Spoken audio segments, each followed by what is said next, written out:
spotlight on this so important topic. Let me start with good news. And we need good news in these times. The world is moving faster than ever towards clean energy.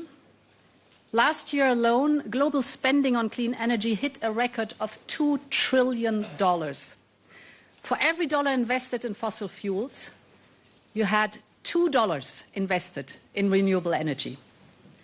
And the power sector, clean energy investments outnumber fossil fuel by 10 to 1. So this is a shift we've been working towards for years. And it was confirmed when we all collectively set bold targets, as you mentioned, at COP28. We said we will triple renewable energy and we will double energy efficiency by 2030. It is evident the clean energy transition is happening and it is there to stay.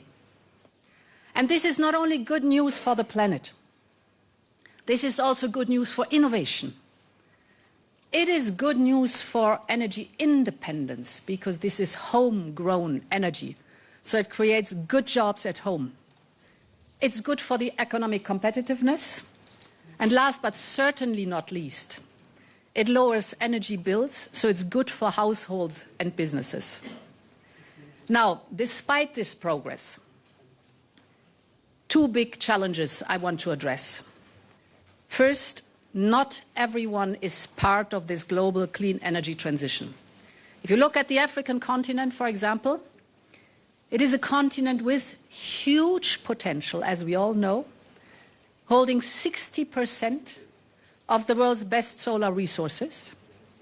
Yet, it currently gets less than 2% of the global clean energy investments. 600 million people on the continent still lack access to electricity. This is not only unacceptable, it is also unfair. And that is why, together with President Ramaphosa and global citizens, we launched the global campaign, Scale Up Renewables for Africa.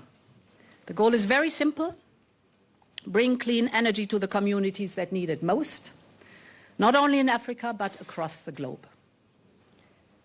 My second point, we are not moving fast enough. It's also about scaling up manufacturing.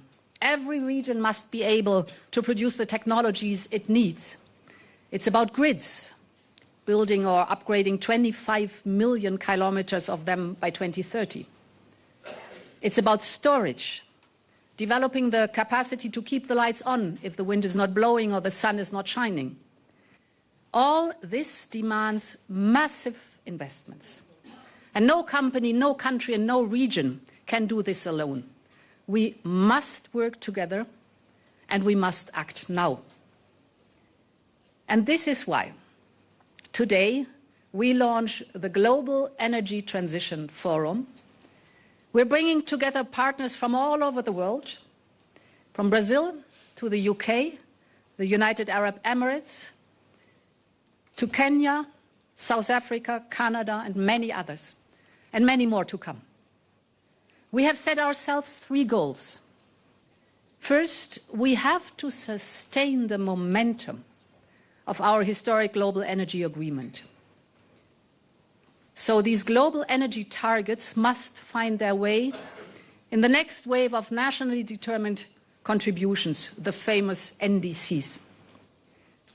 We need to turn collective promises into measurable progress.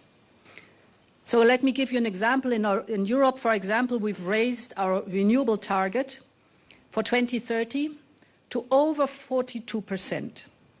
Today we are at 23%, so it's lots of good and hard work ahead of us.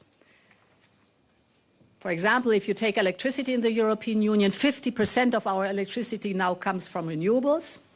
But you all know the principle, only what gets measured gets done. So this is why we rely on the trusted partnership with the International Energy Agency to measure this progress of our goals. Our second goal we have to turn these targets into very concrete projects. This is why under Brazil's COP leadership, this forum will focus on flagship initiatives, for example, projects that bring power to underserved communities, or projects that jumpstart new clean industries and scale up clean energy globally. So with that, we can learn from each other, we can exchange best practices and have progress in concrete projects so it really changes the life of people on the ground. And finally, the Global Energy Transition Forum should help to unlock more investment. If we want to be faster, we need more investment. And I'm very glad that the UK is leading this change. Together we will champion smarter financing with de-risking tools, blended finance, other solutions to lower costs, and attract private capital. We can also learn from African governments who are introducing tax breaks, public-private partnership, renewable energy incentives. And we see already that these efforts are bearing fruit. Because in the last 2 years, clean energy investments in Africa nearly doubled already. So, ladies and gentlemen, the Global Energy Transition Forum is all about connecting the dots, about making sure that governments, companies, investors find each other, as they do today here. In these times of harsh geostrategic competition, predictability, certainty, and reliability matters. I want to be very clear with my message.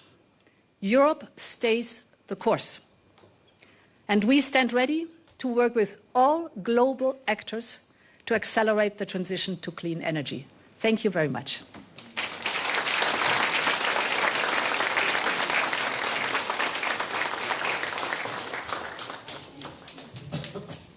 Madam President, thank you so much for your opening remarks.